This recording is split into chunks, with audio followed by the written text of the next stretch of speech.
اعوذ باللہ من الشیطان الرجیم بسم اللہ الرحمن الرحیم رب اشرح لی صدری ویسر لی امری واحلل عقدۃ من لسانی یفقہوا قولی ربی زدنی علما اللہم فقہنا فی الدین ربی یسر ولا تعسر وتمم بالخیر آمین یا رب العالمین۔ سورۃ البقرہ 32۔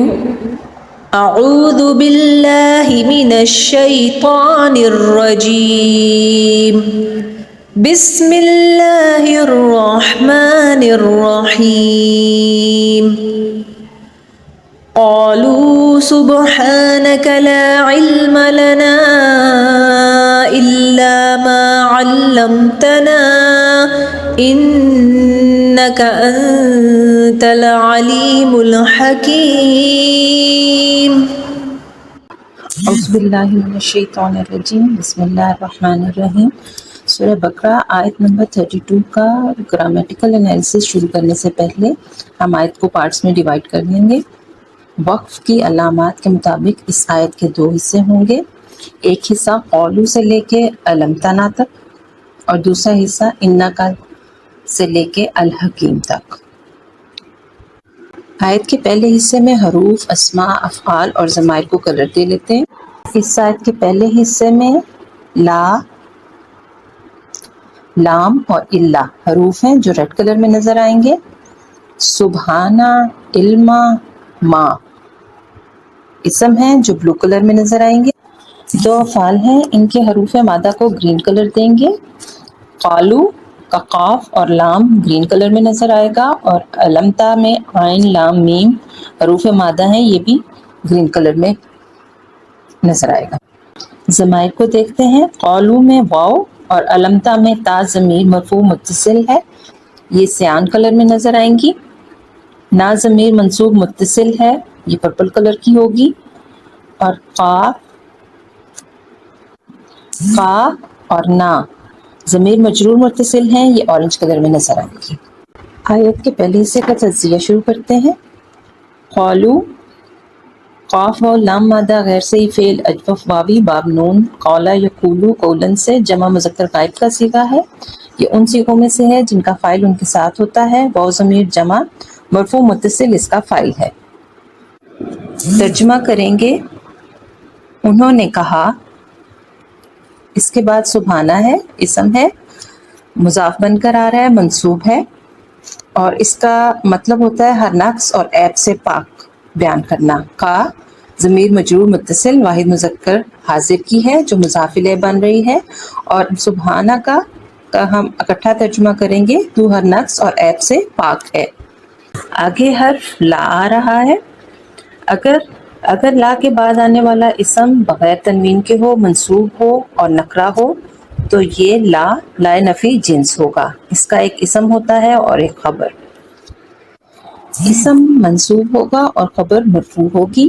اس کے بعد لا کا اسم آ رہا ہے، یہ علما اس میں ذات ہے، اس کا مطلب ہوتا ہے جانکاری یا علم، منصوب اسم ہے۔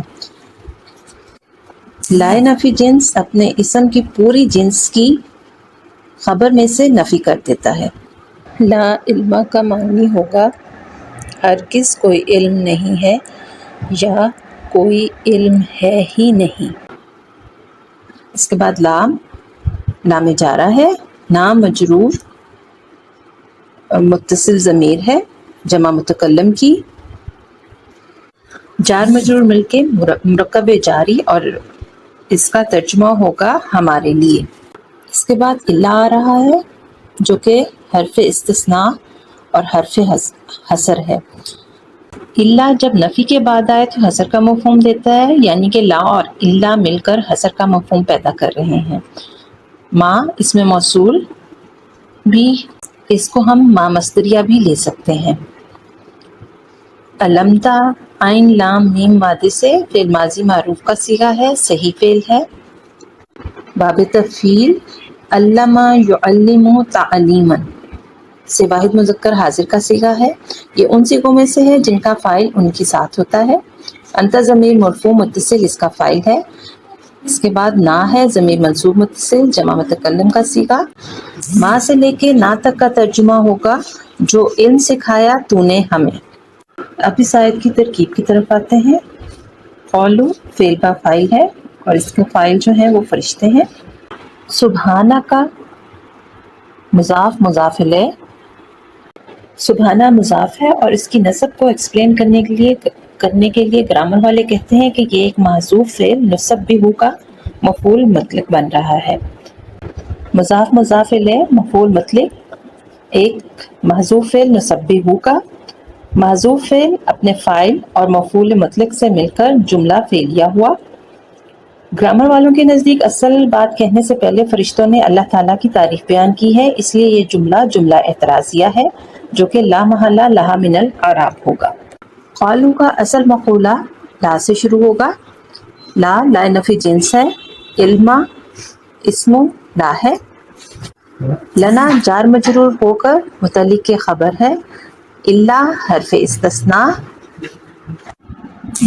ماء مصدریہ ہوگا، علمتا فعل با فاعل نا مفعول، فعل اپنے فاعل اور مفعول سے مل کر صلۃ الموصول حرفی ماء مصدریہ کے لیے، ماء مصدریہ اپنے صلۃ الموصول سے مل کر مصدر معول کی تعبیر میں ہو گیا، اور اس کو مصدر میں کنورٹ کرنے کے لیے ہم جانتے ہیں فعل کے مصدر کو مضاف کر دیا جاتا ہے اس کے فاعل کی طرف، تو یہ جملہ بن جائے گا ما علمتنا سے تعلیم کا ایانا، اور اس کو ہم مستثنیٰ کہیں گے۔ گرامر والوں کے نزدیک اگر مستثنیٰ منہ موجود ہو، لا علم کو دیکھیے، نفی کے بعد آنے والے نکرہ میں عموم کا مفہوم پایا جاتا ہے، تو علما میں تمام طرح کا علم، اور ویسے بھی ہم جانتے ہیں کہ اللہ تعالیٰ ایک نہایت وسیع علم کے مالک ہیں، تو وہ مفہوم پایا جاتا ہے، اور مستثنیٰ اس وسیع علم میں سے جو علم فرشتوں کو سکھایا گیا اس کو ایگزمپٹ کر دیا گیا ہے۔ اس مقولے میں مستثنیٰ منہ مذکور ہے اور کلام غیر معجب ہو، غیر معجب کلام اس کو کہتے ہیں جس میں نفی نہیں یا استفہام پایا جاتا ہو، تو یہ دونوں صورتیں اس جملے میں موجود ہیں۔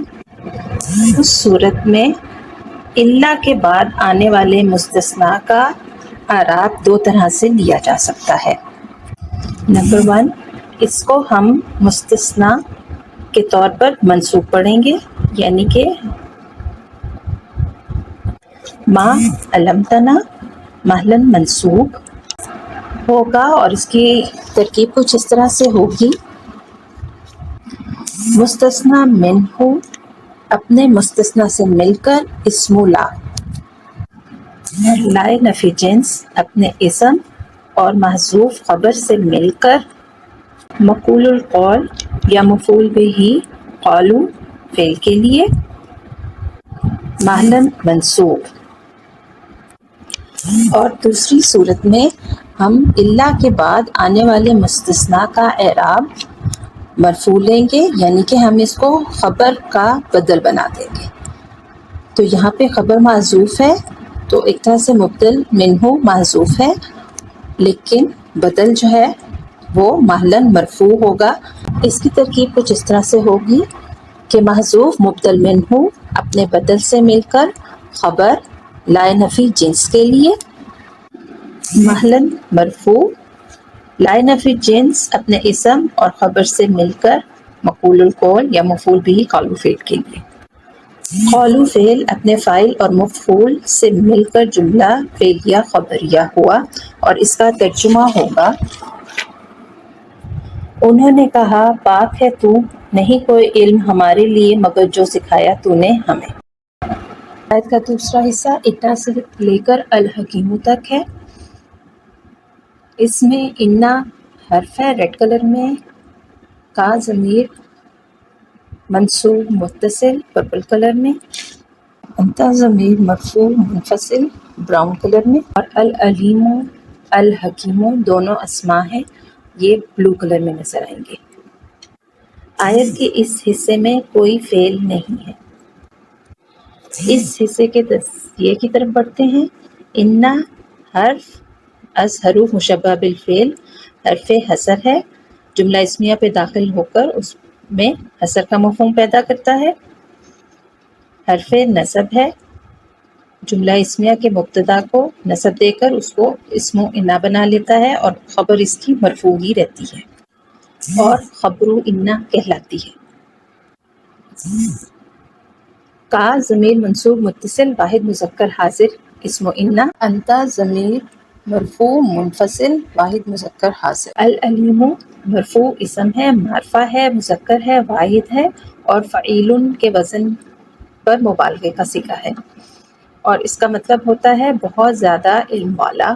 اور الحکیم بھی اسی طرح سے مرفوع معرفہ مذکر واحد اسم ہے اور اس کا وزن بھی فعیل کا ہے اور اس کا ترجمہ ہوگا بہت زیادہ حکمت والا۔ اس کی ترکیب اس طرح سے ہوگی کہ انا حرف مشبہ بالفعل کا اسم و انا، انت مبتدا، العلیم مبتدا کی خبر اول اور الحکیم خبر دوم۔ مبتدا اپنی دونوں خبروں سے مل کر جملہ اسمیہ خبریہ ہو کر خبر انا، انا اپنے اسم اور خبر سے مل کر جملہ اسمیہ تعلیلیہ ہوا لا محالہ لہا من الاعراب اور اس کا ترجمہ ہوگا بے شک تو ہی ہے بہت علم والا، بہت حکمت والا۔ آیت کے اس حصے میں بعض گرامر والوں کے نزدیک انتا ضمیر فصل ہے جو کہ اسم و انا کی تاکید کے لیے لائی گئی ہے۔ اس صورت میں ہم اس کو ترکیب میں کچھ نہیں بنائیں گے اور انا کا حرف مشبہ بالفعل اسم و انا کے ساتھ مل کر اور علیم اور حکیم جو ہے وہ انا کی خبریں ہو جائیں گی دو، اور یہ صرف ایک جملہ اسمیہ بنے گا جس میں انا اپنے اسم اور دونوں خبروں کے ساتھ مل کر جملہ اسمیہ تعلیلیہ ہو جائے گا۔ اب اس پوری آیت کے حافظ عبدالسلام صاحب کے کیے گئے ترجمے کو دیکھتے ہیں۔ ترجمہ ہے کہ انہوں نے کہا تو پاک ہے، ہمیں کچھ علم نہیں مگر جو تو نے ہمیں سکھایا، بے شک تو ہی سب کچھ جاننے والا کمال حکمت والا ہے۔ سبحانك اللهم وبحمدك أشهد أن لا إله إلا أنت أستغفرك وأتوب إليك۔ السلام علیکم ورحمۃ اللہ وبرکاتہ۔